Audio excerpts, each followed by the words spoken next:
जय श्री राम दोस्तों, स्वागत है आपका शिव पुराण शिरोद्ध संहिता 15वें अध्याय में। सृष्टि का वर्णन। नारद जी ने पूछा, हे पितामह, आपने बहुत सी ज्ञान बढ़ाने वाली उत्तम बातों को सुनाया। कृपया इसके अलावा और भी आप सृष्टि एवं उससे संबंधित लोगों के बारे में जानते हैं, हमें बताने की कृपा करें। ब्रह्मा जी बोले, मुने, हमें आदेश देकर जब महादेव जी अंतर्ध्यान हो गए तो मैं उनकी आज्ञा का पालन करते हुए ध्यान मग्न होकर अपने कर्तव्य के विषय में सोचने लगा। उस समय भगवान श्री हरि विष्णु से ज्ञान प्राप्त कर मैंने सृष्टि की रचना करने का निश्चय किया। भगवान विष्णु मुझे आवश्यक उपदेश देकर वहाँ से चले गए। भगवान शिव की कृपा से ब्रह्मांड से बाहर बैकुंठ धाम में जा पहुँचे और वहीं निवास करने लगे। सृष्टि की रचना करने के उद्देश्य से मैंने भगवान शिव और विष्णु का स्मरण करके जल को हाथों में लेकर ऊपर की ओर उछाला। इससे वहाँ एक अंड प्रकट हुआ जो 24 तत्वों का समूह कहा जाता है। वह विराट आकार वाला अंड जड़ रूप में था। उसे चेतनता प्रदान करने हेतु मैं कठोर तप करने लगा और 12 वर्षों तक तप करता रहा। तब श्री हरि विष्णु स्वयं प्रकट हुए और प्रसन्नतापूर्वक बोले। श्री विष्णु ने कहा, ब्राह्मण, मैं तुम पर प्रसन्न हूँ। जो इच्छा हो वो वर मांग लो। भगवान शिव की कृपा से मैं सब कुछ देने में समर्थ हूँ। ब्रह्मा बोले, महाभाग, आपने मुझ पर बड़ी कृपा की है। भगवान शंकर ने मुझे आपके हाथों में सौंप दिया है। आपको मैं नमस्कार करता हूँ। कृपा कर इस विराट 24वें तत्वों से बने अंड को चेतना प्रदान कीजिए। मेरे ऐसा कहने पर श्री विष्णु ने अंतरूप धारण कर अंड में प्रवेश किया। उस समय उनके सहस्त्रों मस्तक, सहस्त्र आँखें और सहस्त्र पैर थे।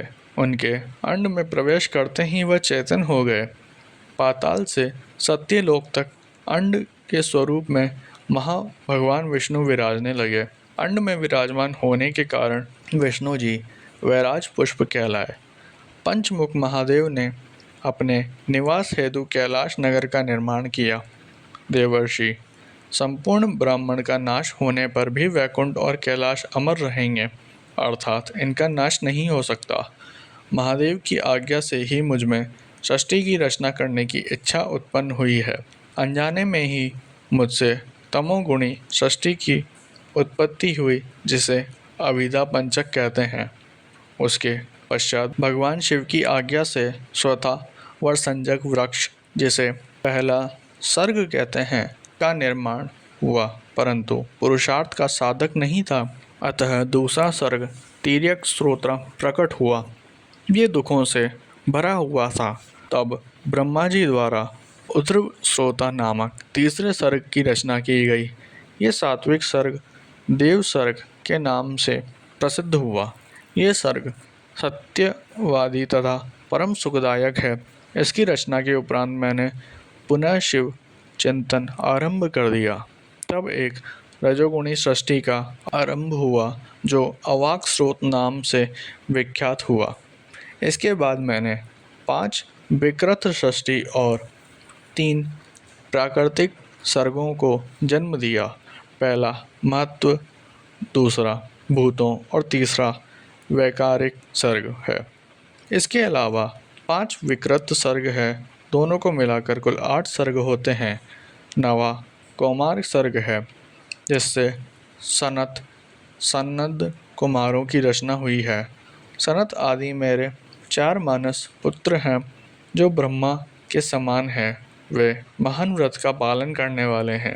वे संसार में विमुख एवं ज्ञानी हैं। उनका मन शिव चिंतन में लगा रहता है।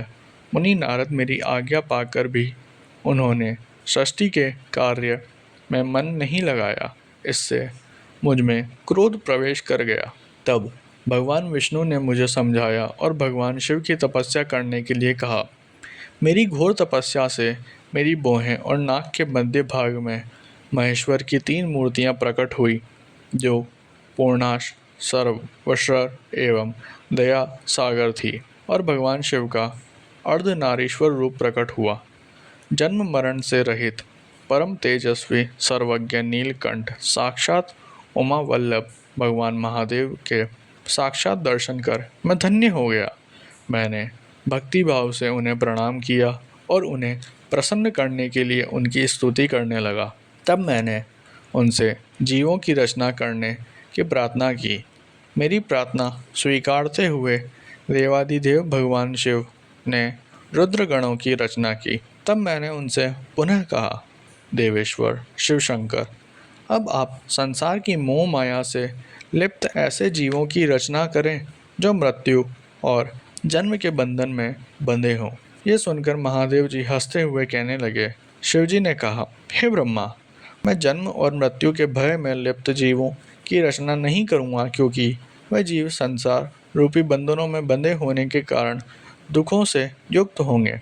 मैं सिर्फ उनका उद्धार करूँगा, उन्हें परम ज्ञान प्रदान कर उनके ज्ञान का विकास करूँगा। हे प्रजापते, इन जीवों की रचना आप करें।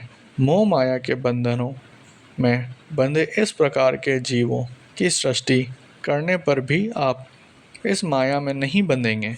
मुझसे इस प्रकार कहकर महादेव शिव शंकर अपने पार्षदों के साथ वहाँ से अंतर्ध्यान हो गए।